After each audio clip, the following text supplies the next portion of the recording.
We are back with another live episode of Bully Ball on the Gold Standard Podcast Network. I am Jason Aponte, joined as always by Steph Sanchez and her hair. Steph, what's going on? We were just having a discussion about your shirt. Do you want to discuss your shirt and the history of it and what year that was and where you were when that happened? So this is from the 1995 Super Bowl. It doesn't say who won. It's just Chargers, 49ers. That's at the bottom. But yeah, I was 4 years old when that game happened. And so obviously we were just talking about the fact that I don't remember any of the 49ers Super Bowls. I wish I could have because I know there's some really good years. I, on the other hand, have Tom Sula, Tim Rattay, Nolan, all the OGs from back in the day. So you can't not call me a faithful because I started rooting for this team in that time. So The best part about all this is I want to have a quick conversation before we get into, what's going on with this team and everything. But that's what I always kind of tell people is that the younger 49er fans that weren't there for the glory are the ones that are really like down, right? A lot of younger kids when the 49ers were a dynasty and winning Super Bowls chose the 49ers because they were a dynasty and they were, a Super Bowl team. There's something about the younger fan base that is tough. They've been through a lot. They know nothing but pain. So they really love this team. And what I really want to talk about is this is I only have a memory of the 1995 Super Bowl. I remember watching it, like I was telling you earlier, at a bar in the Bronx with my father. And I mean, obviously, I wasn't old enough to drink, so don't jump to conclusions, people. I was probably, I think, 10 or 11 years old, so relax. But it always kind of harkens back to this conversation for me.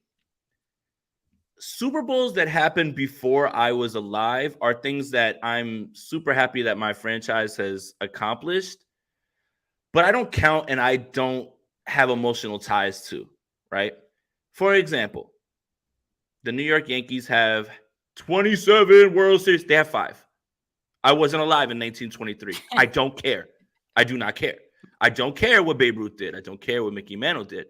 Not that I don't care what Joe Montana did. It's just, how can you ask a fan to be emotionally tied to things that they did not see?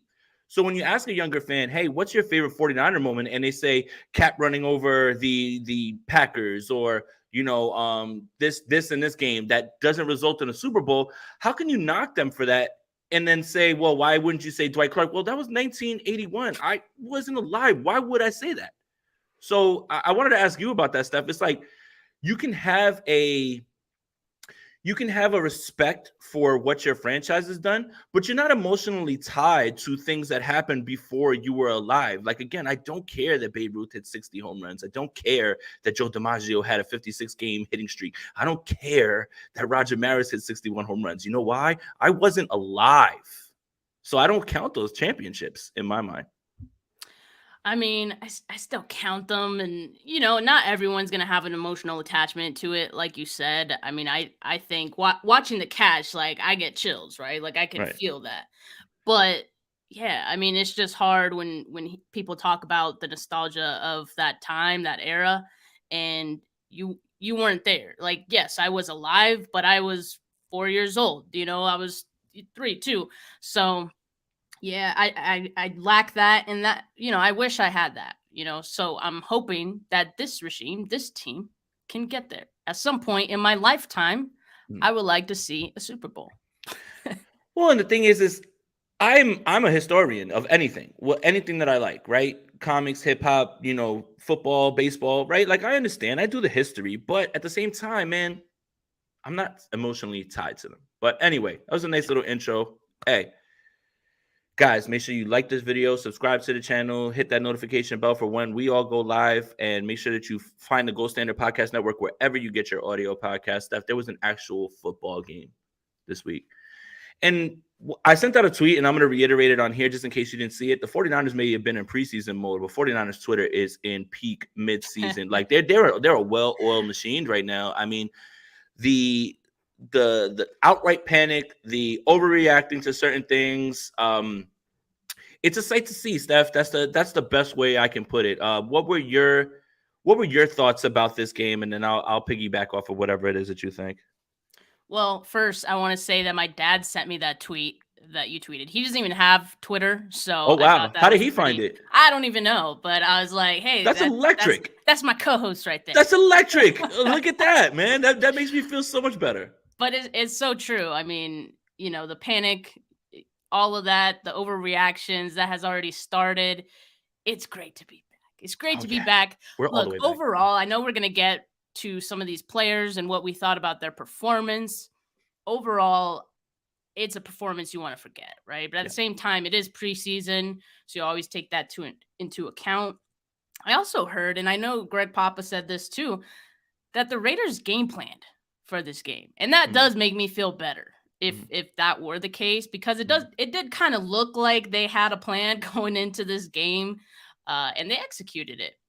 49ers, on the other hand, obviously, because it's a preseason game, there's no game planning involved, and so I think we saw that on the field, right? So overall, it's a game you want to forget, but I think there were some positives too, and I'm sure we'll talk about that as well.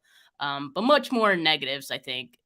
But it's preseason, first preseason game, so I'm gonna wait to see what happens in the next one. My feelings going into this, and not to be a wet blanket, was you weren't going to learn anything about this football team based on this game. You just weren't. When you have 18, 19 positions of your starting offense and defense locked in, nobody's going to be playing in this game. What am I to learn from this game? Nothing, right? Like at this point, it's more about right now just getting through the game healthy and trying to figure out what you have on the back end. I kind of want to start this with the quarterback, but I do want to start this with the offensive line. And I kind of want to start this with a mini rant. For so many people that are so worried about backup offensive linemen, come close. Backup offensive linemen aren't that good for any team.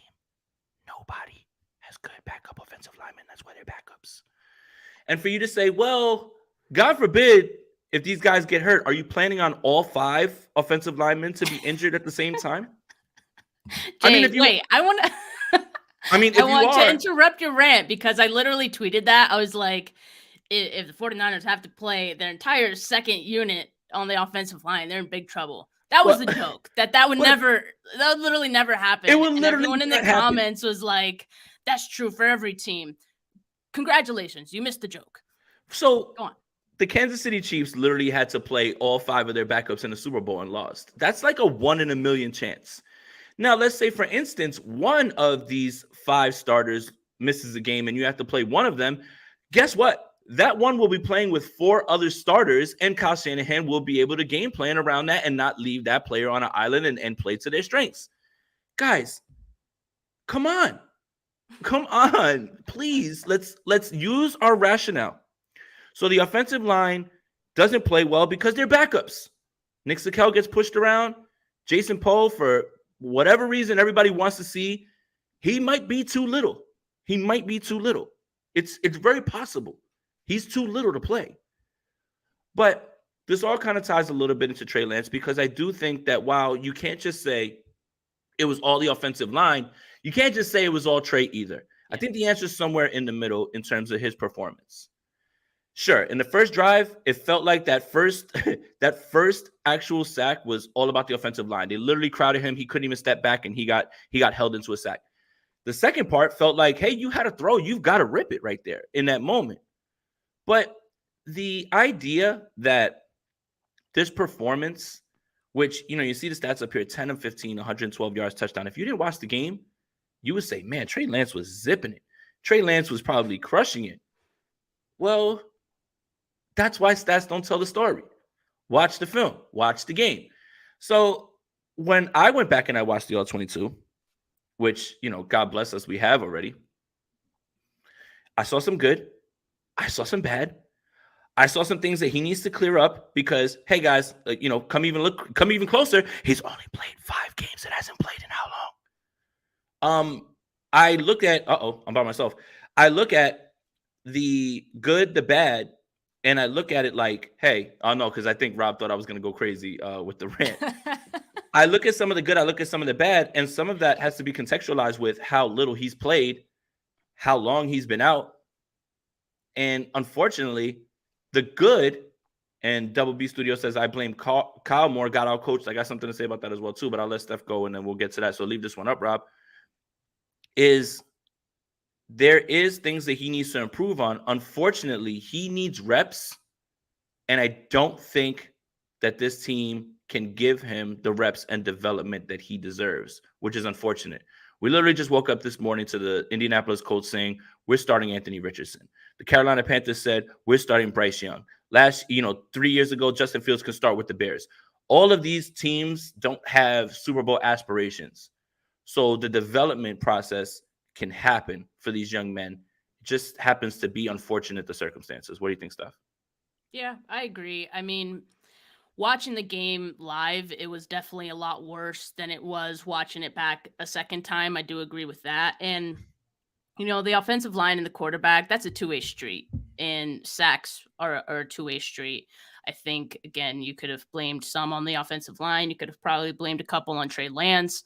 That's just the nature of it. And, again, it's two-way street. But I think I maybe expected a little too much out of Trey Lance.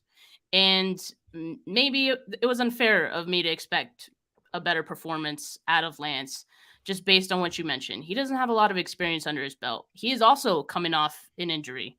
And so all those things put together, I mean, that probably makes for some struggles early on. And we did see that as the game went on, he did get more comfortable.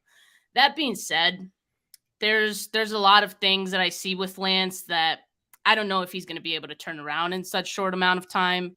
I mean, there's hesitation. I think some of that did improve as the game went on, but windows to throw the football in the NFL, they're fleeting, and they fleet very quickly.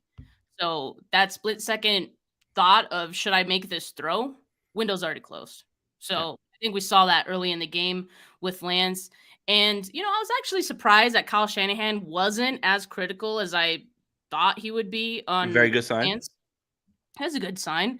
And I think it tells you a little bit about how Kyle Shanahan evaluates the position, and certainly process over results. I think and a lot of fans don't always look at it that way. So I think it's good to remember and try to see this from Kyle Shanahan's vantage point, because at the end of the day, it doesn't matter what we think. Mm-hmm. All that matters is what Kyle Shanahan thinks. Well, the thing is this, and I kind of wanted to talk about the positives, right?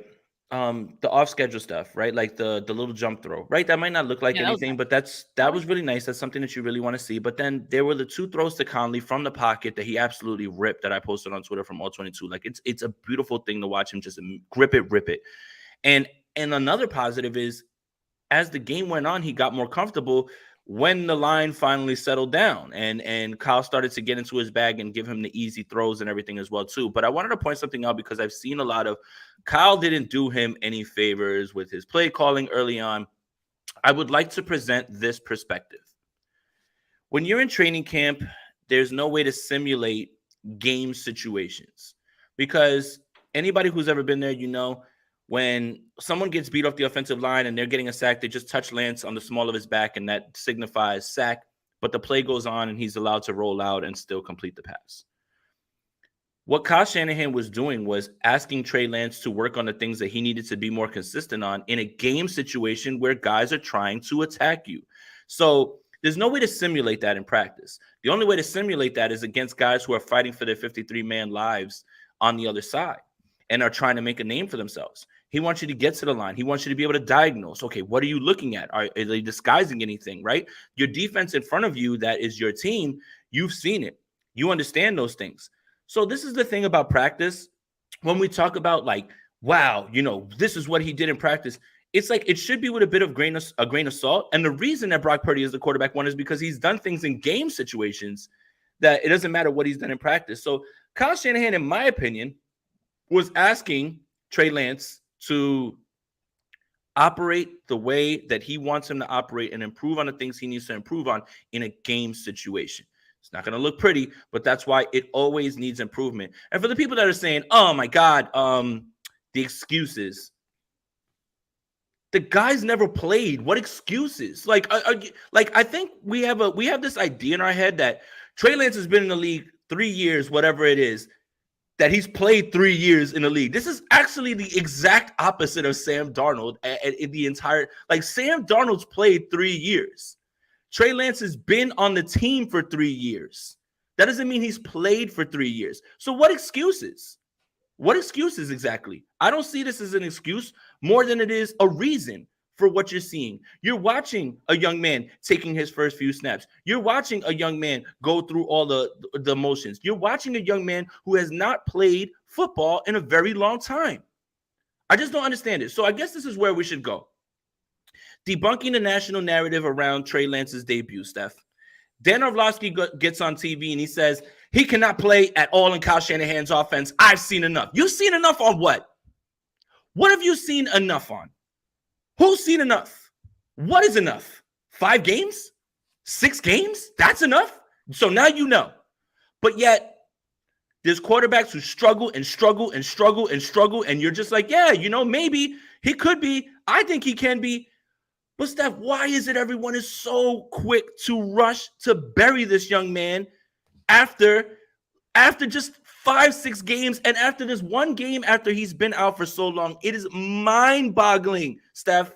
And for the people that say, well, Dan Orlovsky's played the game, he knows more than you, he has a more informed opinion than I do. Probably knows a little bit more the X's and O's than I do, but don't get it fucked up. I watch the tape and I go through the X's and O's and I've learned a lot about concepts. I do my best to learn as best I can. But my God, Steph, that has got to be one of the most ill-informed things, one of the things that I heard that is so far jumping off the bridge talking about him right now. I really don't get it. I think it's twofold, the opinions that we hear from the national media. On one side, I think it's part of them wanting to confirm their priors. A lot of these guys had the 49ers taking Mac Jones. And because that didn't happen, you know, they're a little irked by that, and they don't want Trey Lance to really pan out. I think another side of that token is they're not emotionally invested in the 49ers and Trey Lance and how he performs. So that being said, they're just looking at the situation very black and white. They don't look at the positives. They don't look at what he could be. I mean, that could be admirable. Like maybe we're a little biased. Maybe we want Trey Lance to do so well that we're really hanging on to like the positives that we see. And so I don't know. I think somewhere in the middle is probably where the truth is on Trey Lance and what he could be. But I think it is unfair to just write him off at the same time. But I think the writing on the wall that we've been seeing, and we've been saying this too, is that we don't see him getting that opportunity in San Francisco. And the reason for that is because it's so clear, it's so evident that he needs reps. He needs those snaps. We saw it in that game. He got better the more snaps that he got. Kyle Shanahan was like, I wish we could have got him a little more plays. Kyle, you're the head coach. Why did you not give him more plays? I hope in the next preseason game, we see a little more of Trey Lance. But anyway, the point being, these preseason games are going to be maybe his last shot with the 49ers to prove that he can stick around, or he should stick around. And I don't know if that is enough time for Trey Lance to prove that in such short amount of time. So he's already behind the 8 ball just based on the position that by no fault of his own, he's been placed in. Right. And WB Studio says, I'm comparing this team to the Raiders who did everything right. Sunday starts with coaching. Trey needs to play the whole preseason as QB2. WB Studio, I would love to see Trey play as much. The Raiders aren't going anywhere. They're going to lose 11 and 12 games this year. Like again, they hung their banner. They hung their banner. It's a preseason game. Win. I mean, they're also game planning for preseason games. Like, who does that? We're going to look back. We're going to look back in week 6 and week 7 and be like, remember when they beat the piss out of the 49ers in the first preseason game, and they're just going to be losing a ton of games. Like, they're just not good. It doesn't really matter at this point.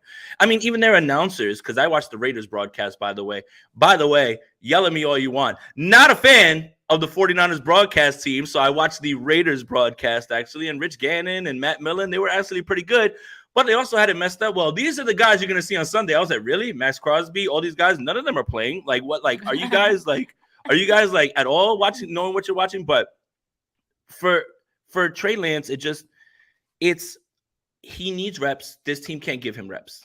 And that's it. Unfortunately. Is it fair? No. Do I think it's right? No. Is it the reality? Yes. Life isn't fair. Things don't go the way that you want. It's unfortunate. and the young man just needs reps, right? And it's just, I don't understand how you can say, well, you haven't seen any improvement. Didn't play year one, got injured in year two, and now what? We're like he's not gonna play like at all this year unless something happens with Brock. How can a young man improve just sitting? Seriously, I really don't understand that. I'm much of a, there's three ways that people learn. Some people learn by watching. Some people learn by doing. Some people learn by both. I'm a doer. I've got to do it. So if I'm job training and someone's like, showing me something, sure, I might like grasp a little bit of it, but I need to get in there and I need to make mistakes. And I need to get in there and I need to figure it out on my own so I get my own system down and I get to where I need to get to. Takes a lot of people, I'm a fast learner. Takes people, and I don't want to attribute this to playing quarterback because it's the hardest thing to do. I'm a fast learner, but I need to do. And I think obviously the only way that we can know what Trey Lance actually is by doing. And I just don't think we are not going to ever find out this answer. And I think that's so frustrating. So frustrating, man. And this team, I'm pretty sure they know what they have in Brandon Allen, 30 years old, been in the league for however long he's been.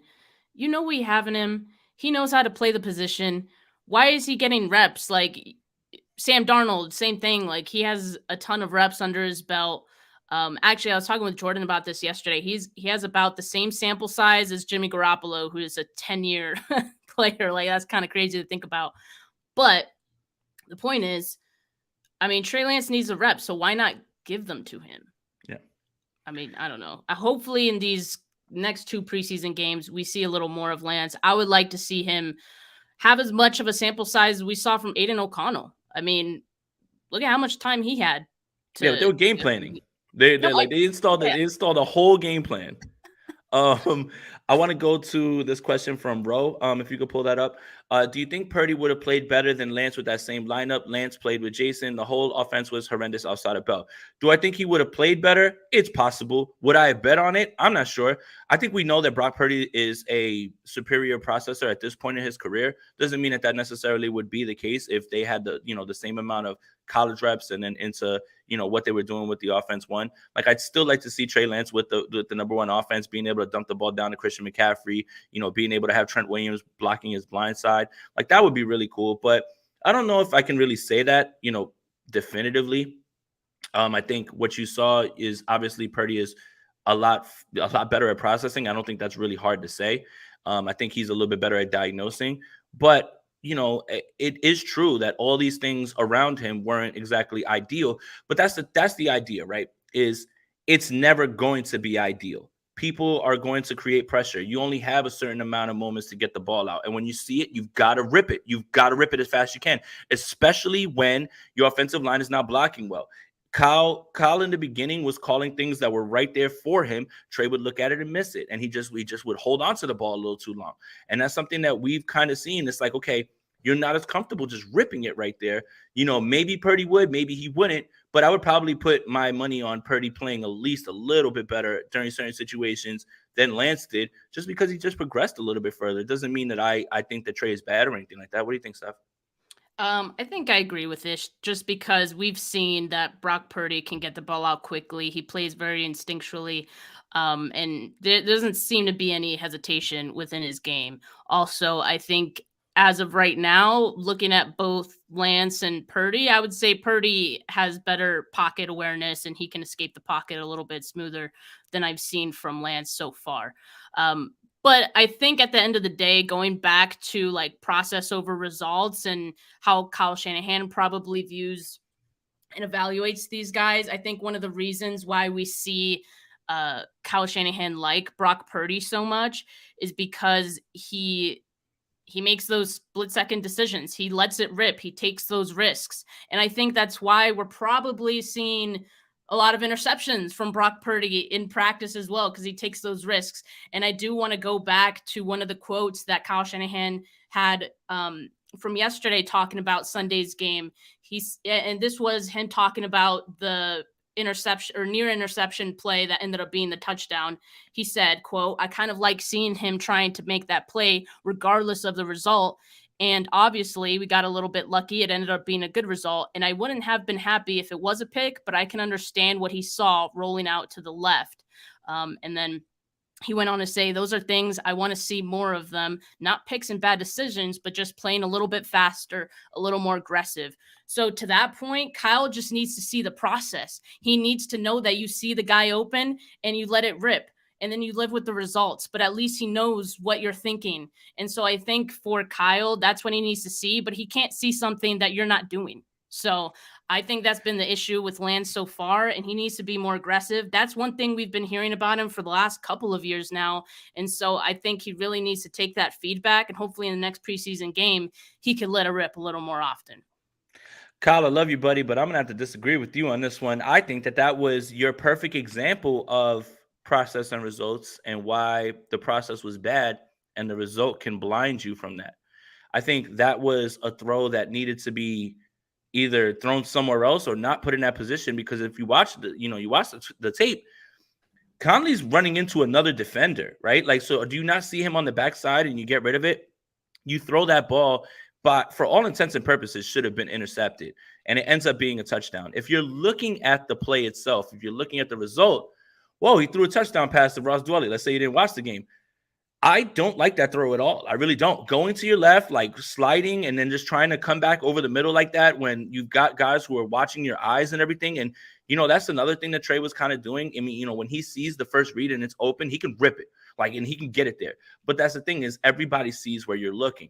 So, Kyle, sure, you're the genius. I'm just the idiot with the Spider-Man stuff behind me. I get it. I don't agree that was a good process. Like, I don't. And that's your perfect example of process over results. You can do everything right, and it can end up being an interception, a la the ball that bounced off Ronnie Bell's chest, right? It was a beautiful throw. Brandon Allen ripped that thing in there. Okay, interception. Your result's bad. You can have a result like a touchdown, and you can say the process was all bad.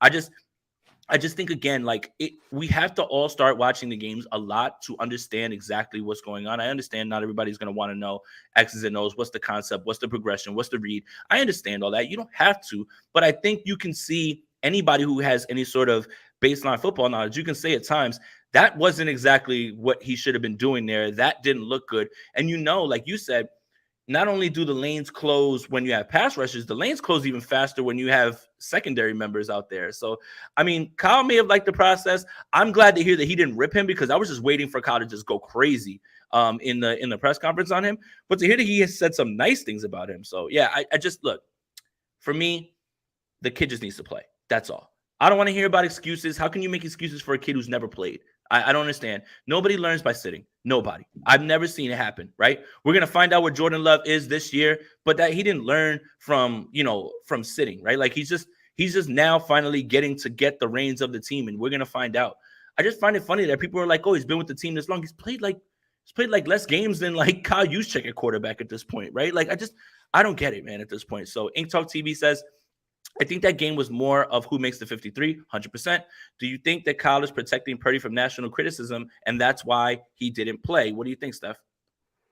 No, I don't think that's the case. I mean, we barely heard yesterday, Monday, that Purdy no longer has any limitations. He can practice 3 days in a row. So I think, for one, it's partially because they know that Brock Purdy is the starter, so he doesn't need these reps. You got 3 other guys in this room that you need to give reps to. Why add another person to that? It's hard enough getting Lance reps, right? So adding Purdy to that mix is, I think, unnecessary, just based on what he was able to do last year with limited reps in practice and, scout team, whatever he was doing before he got some game action.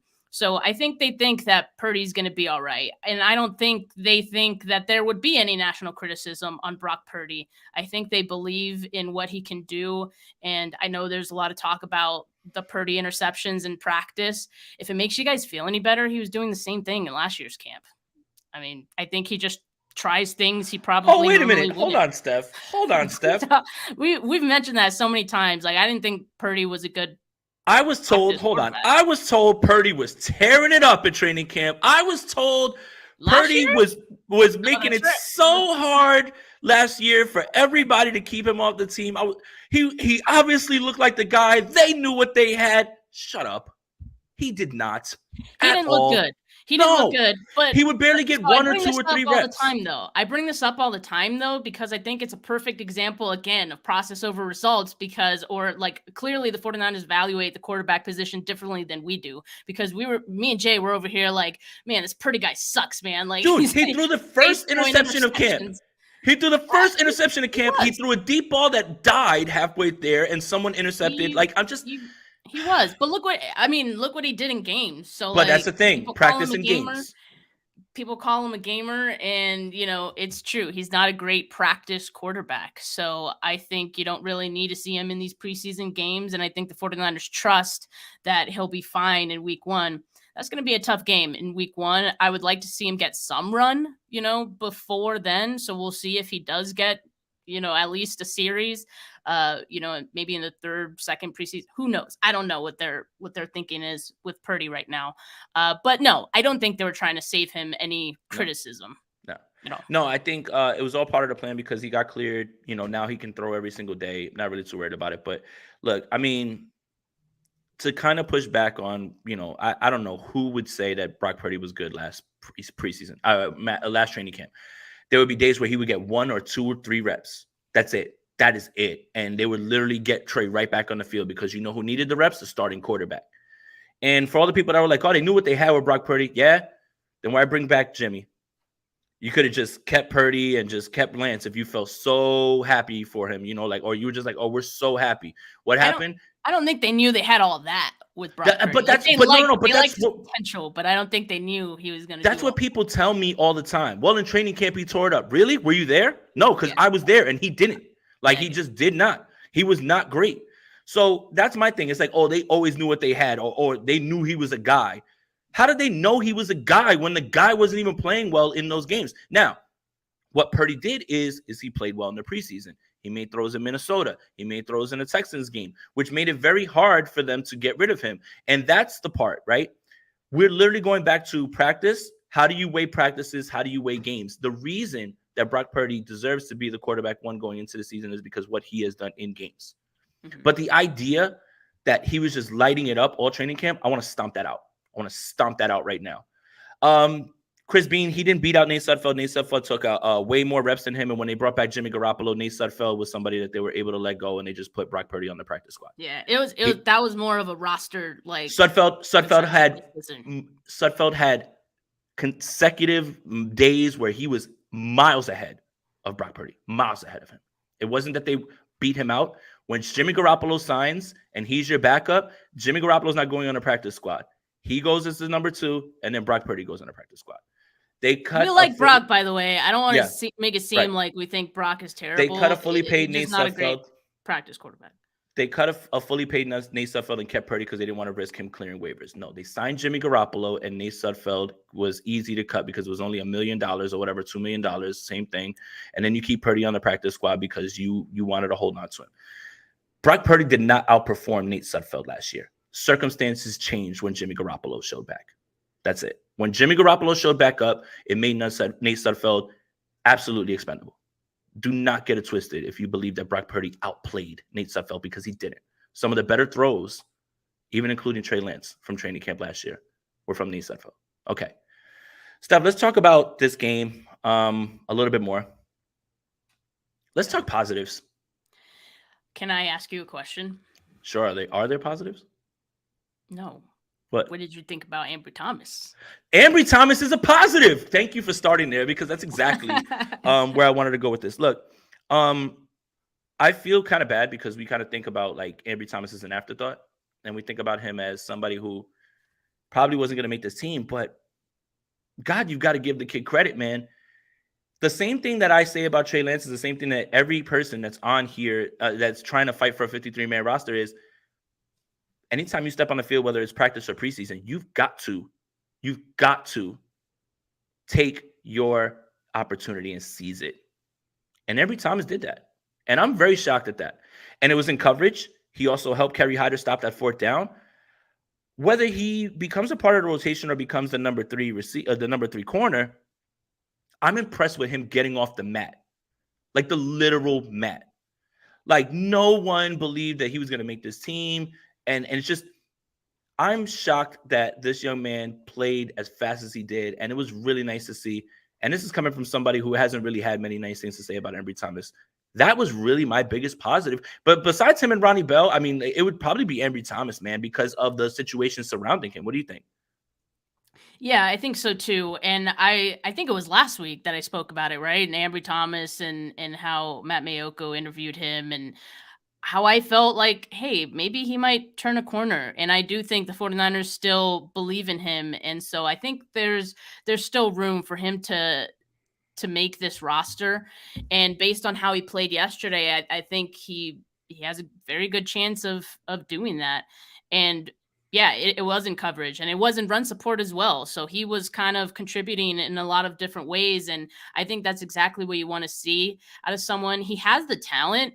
I think last year was just a lot of confidence issues. It was a lot of, I mean, he said it being behind the eight ball coming into camp, gaining nearly 20 pounds at bad weight, or was it losing? It was losing 20 pounds ahead of last year's camp. And, so he got behind and was never really able to regain his footing on that season. And so going into this year now, and we also talked about, Steve Wilkes and his contributions to the secondary, how he can help some of these younger players take that next step in their careers. I think Ambry Thomas is someone who's going to benefit from that a lot. And I think what we saw in that preseason game is a product of that. So hopefully he could keep it going. But as of right now, I feel very encouraged by what I saw from Ambry Thomas. So I know, like you said, we've been very critical of Ambry Thomas. I think it was warranted at that time. That being said, I think we always preach being able to change your opinion presented with new information. And we got new information from Ambry Thomas in that game on Sunday. He looked good. I think he should make this roster. Right. So, but another positive that you mentioned, Jay, was Ronnie Bell. I thought Ronnie Bell looked good. And we were talking about Ray McCloud, since he's going to be out for an extended period of time. That makes way for Ronnie Bell to make this roster and fight for that last spot for these wide receivers. And I think based on what I saw, he looks ready to do that. I mean, maybe one of his best catch was the pass from Sam Darnold. He did have that, drop that turned into the interception. But all in all, I think he showed that he's ready. The lights aren't too bright for him, and he was reliable for these guys, all the quarterbacks. So I liked what I saw from Ronnie Bell. Hope we can see more. Can I do one negative? Go, and I think I know where you're going with this. And maybe I expected too much from Javon Kinlaw too. Yeah. But just based on, but dude, he was killing it in camp. He was doing really well in camp. He was getting pushed around. I was like, who is this guy? This cannot be the same guy who was wearing the do-rag and the sunglasses in practice, who was like, had a quick get off and looked explosive. I did not see any of that. I don't know what happened. It looked very much like the guy in the NFC Championship game. He just, every time I saw 99, he was 5 yards away off of the line of scrimmage. And I'm just like, no, man, please, like, don't do this again. Unfortunately. He's healthy. He is. Unfortunately, I don't know what it is. Is it a matter of technique? We know it's not physical build. The man is like literally built like a Greek mythology, character. Like, yeah, that's a big negative, man. It really is, especially with the way that everyone was talking about it. He's healthy. He's lost weight. He's got the pressure off the knee, man. It does not look good, man. He just continued to get pushed back and forth. And it's like, man, really all you really need from Kinlaw is to just occupy bodies, stay upright, like hold those gaps. So maybe if he can't make the tackle, he's got a guy, two guys on him, he goes somewhere else and someone else is able to make the play. It's unfortunate, man. It is just one game. But it is a little bit concerning to see that, especially against the second team offensive line. Back to Ronnie Bell, though, man. Obviously with Ray McCloud's injury, this opens up a lane for somebody to play. And I think Ronnie Bell is, bursting through that door right now. And Ricky Williams says, we need to trade for a D-line, O-line impact player. Skill players are nice and nothing to worry about, but I find it hard to believe we're going to get past the Eagles or even Cowboys with this current O-line, D-line. Ricky, I understand the sentiment because you want impact players everywhere. But to be fair, I haven't seen the first team offensive line or defensive line, and Nick Bosa's still not in camp, so I'm not necessarily sure that I feel this way. What you're watching are guys that are going to rotate with 3 other guys that are going to be starting. So if you see Javon Kinlaw, it won't be Kinlaw, Hyder, Kevin Gibbons all together at the same time. I think that's a slight overreaction, but I understand the sentiment a little bit when what you're talking about. I agree. I'm not worried about the trenches. I mean, that's usually one of the things that with game planning that does improve. So remember, no game planning in these preseason games. You do want to see some players flash. So I do agree a bit on that. I was expecting a little bit more out of the defensive line. But I mean, I think as the season progresses, we'll see those guys make plays. And I actually thought Clinton Farrell had a pretty good game. Clinton Farrell revenge game and Jordan Willis revenge game. He made a really nice play as well too. Good to see you, Jordan Willis. BNA Music, thank you for the donation, buddy. He says, Kyle gets upset when quarterbacks don't attempt the throws he wants. I agree with that. Remember the Mullins play? Trey followed Kyle's process, even if it wasn't correct, but Kyle's a genius. Designed INTs is wild. A little bit to Steph's point, because she already said it basically. It was straight up just, hey, are you seeing what I'm seeing? Are you seeing what you're supposed to see? This is the progression. This is the read. All that other stuff will come with time.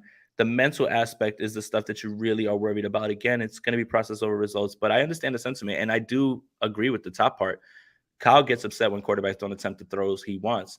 He could literally throw a 60-yard bomb for a touchdown, and he'll bring him back to the sideline and be like, that wasn't the read. The read was over here. Like, he literally did that to Brock Purdy last year. On the Kittle touchdown. And that was against the Raiders, I'm pretty sure. Right, that was. I mean, he had Juwan Jennings, but he made it a little bit harder, bailed out of pocket, and hey, process results. And I think Kyle, we can firmly say Kyle's a big process guy. He's a big process guy. Ink Talk says, is post-surgery Purdy the same from last year? We're going to find out.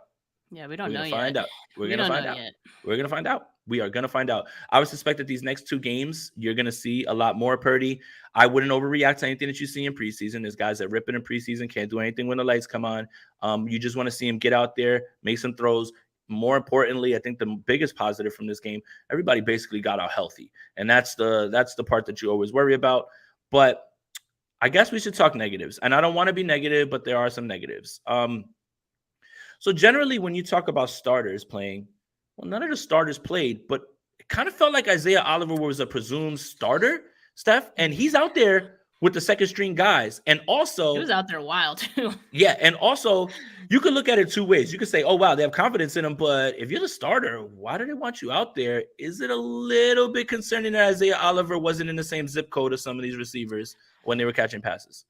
For Isaiah Oliver, yes, it's concerning because Kyle Shanahan said he's not a guaranteed starter for the 49ers. I mean, competition is good. Clearly, there's some other guys who have stepped up, who have maybe made that decision a little difficult. And I think probably a little of Isaiah Oliver maybe not playing as well as you would have expected when you signed him. Probably a little of both, because based on what we saw yesterday, I think we could see he was getting cooked by Keelan Cole. Like, come on now, you can't let that happen. So with that being said, I don't really know who would be the next guy in line that's maybe pushing him for that nickel spot. I mean, Deshaun Jameson is someone who has gotten a lot of praise, and I think he's one of the positives. He looked great in return duty. As long as there's no penalties on every single return. Yeah, that's true. Special teams as a whole may be a negative, but Deshaun Jameson could potentially, make this roster, and maybe he is pushing Oliver for that nickel spot.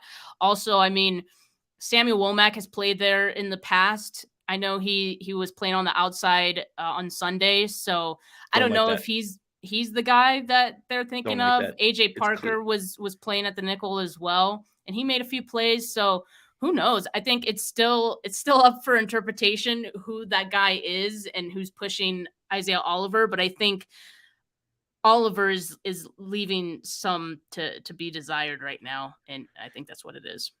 Yeah, Samuel Womack can't play outside. It's just you saw it in the Atlanta game, and then you saw it rear his head again. Like, he's just built to play inside a little bit more, and maybe he's the guy because he was a starter last year. Maybe he's the guy to push.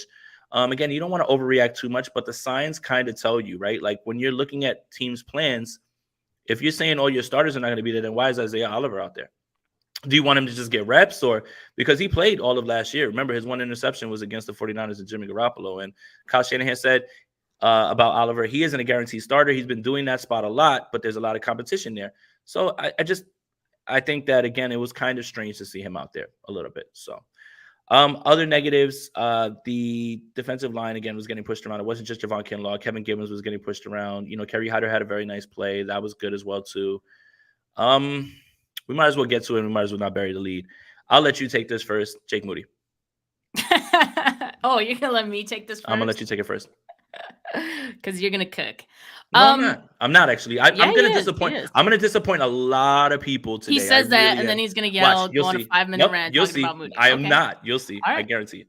Okay. Yeah, I mean, that is not great. 2 misses from Jake Moody. Not great, Bob. One of them was like, 40 yards or something like that? Uh-huh. It was relatively short, like doable. The other one was 58. And so that one a little bit longer, but he shanked that. We know he has the leg to hit both of these, but he missed both of them. Not great. He has been missing some in camp. Like, I know we're impressed by, he made a 60-yarder and he had room to spare. That's great. But obviously in these game situations, you want to be able to make those. And the kicking position is a lot about the mental aspect. It's basically a one-player sport. You're not part of the football team. You're just the guy who goes out and kicks. What? Oh wait, hold on, Steph. Why are you disparaging kickers? Are you trying to tell me that kickers aren't football players? Hey, I didn't say that. You did. I did not. It sounds like you're implying that kickers aren't football players. I've been very much of an advocate out there, people. It's a very solo position. I'll say that. I love that my brand has become like getting tagged whenever a kicker does anything. I'm going to disappoint all of you. I think it's fine. I don't care. I really don't. Wow. If he makes all of them during the season, who cares? Right? I don't care, man. So my worry, though, while I do agree with that, it is just the preseason, but my worry with kickers being that it is such a mental position to play, confidence is huge.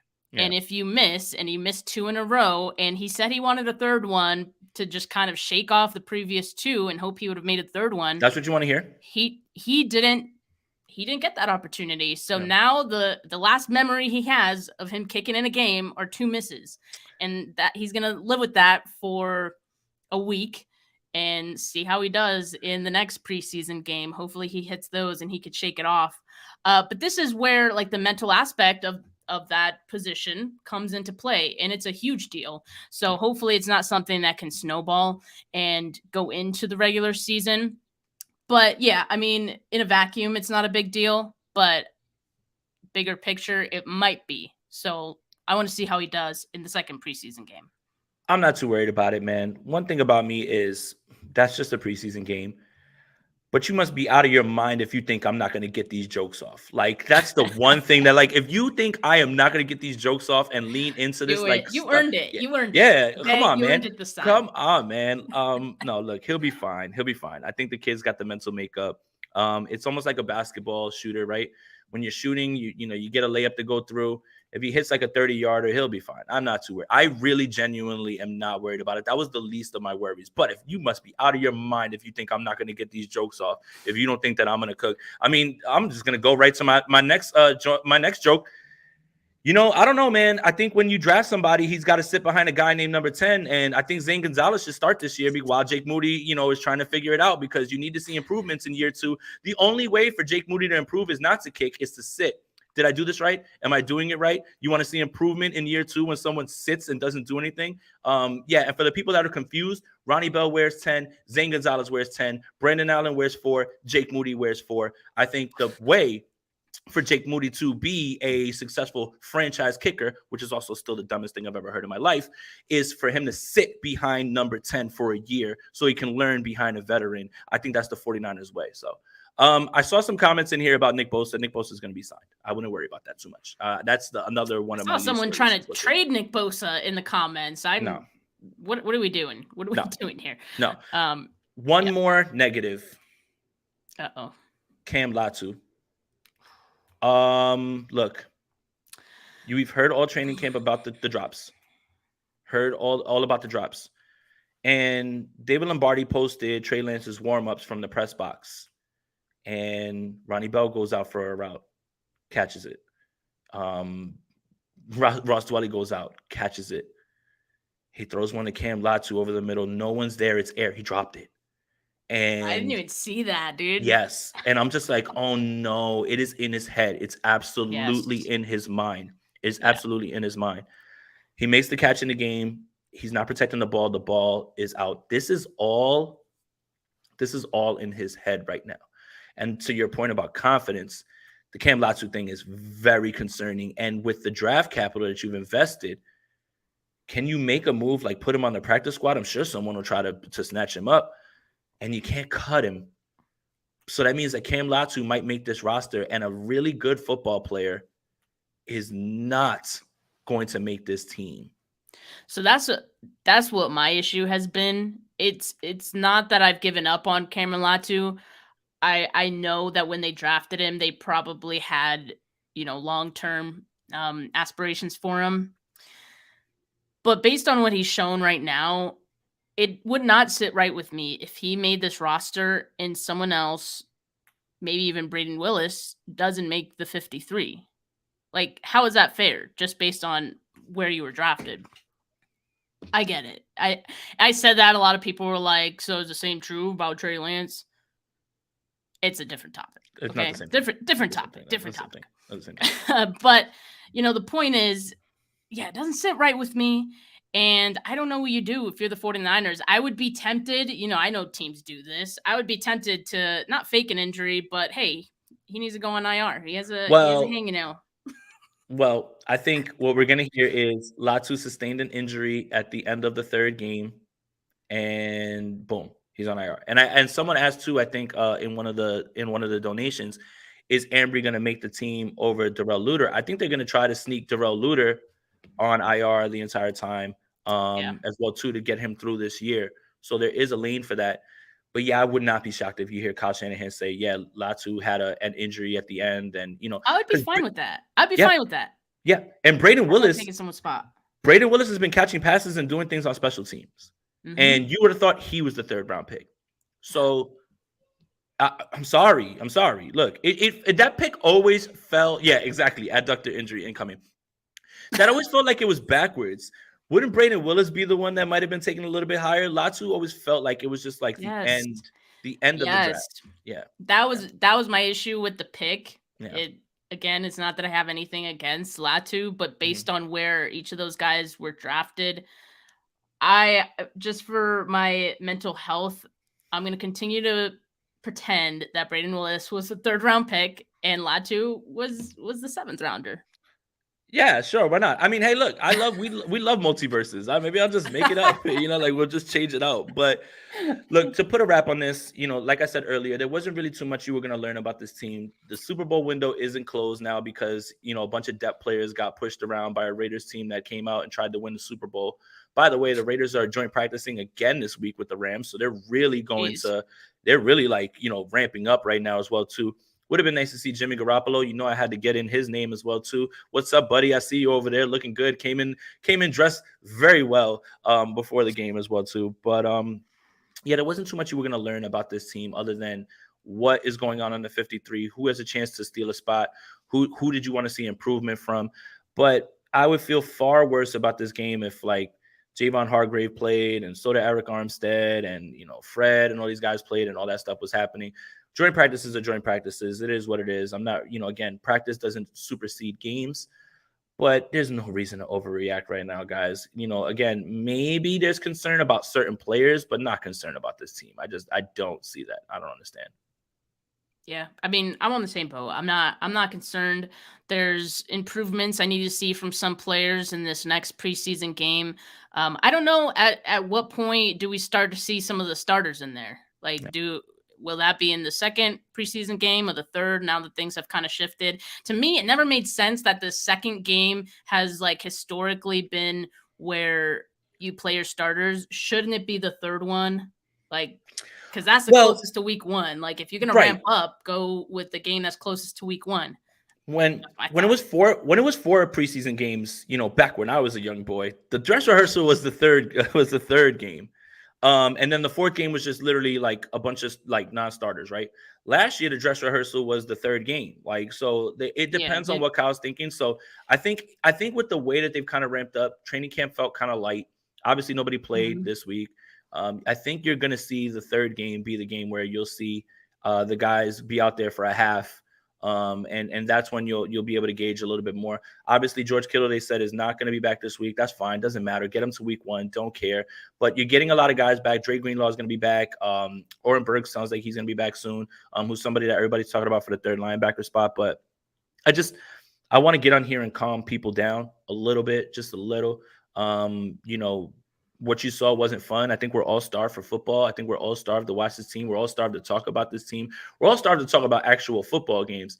But I really can't put too much stock into what happened. I mean, if we go into week 4 and 5 and the 49ers are 4-1, we're not going to be like, man, remember when the Raiders smoked us in preseason week 1? Like, for a team that religiously under Kyle Shanahan, aside from 2019, starts slow and figures it out mid-season all the way through, you would think you guys would not you guys, anybody who's panicked, I think you would remember, like, hey, this team's pretty loaded. They'll be fine. Like, it's just a preseason game at this point.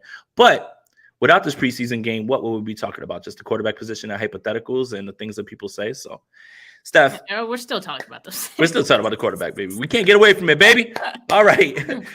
That'll do it for us. Steph, thank you so much. Make sure you guys are following Steph at Steph49K on Twitter, me at Jason Aponte 2103 on Twitter. Make sure you're following the Gold Standard Podcast Network on Instagram, on Twitter, and you're following the Gold Standard Podcast Network wherever you get your audio podcasts, and subscribe to the Gold Standard Podcast YouTube channel.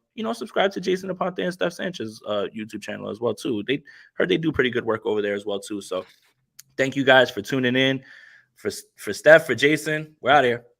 Peace.